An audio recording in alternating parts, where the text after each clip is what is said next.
This video shows how to install Yanhua R7F701406 thumb screw fastened interface board.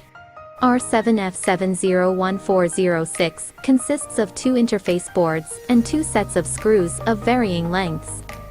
1. Find the interface board installation area on the instrument according to the visual positioning mark on the R7F701406 interface board.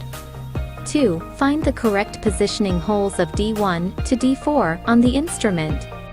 3. Align the interface board with the screw fastener holes and D1, D2 positioning points. 4. Clamp the interface board and instrument with your left hand. Tighten the copper pillar of the outer teeth with your right hand. Secure the interface board and instrument.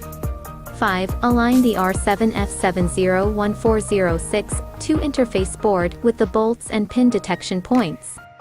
6. Pressing the interface down with your left hand, tightening the copper pillar with your right hand.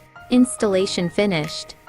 Yanhua MQB interface board has the advantages of compact size, precise pin positioning, easy installation, pin connection is firm and stable, not easy to loosen, and safer data reading and writing.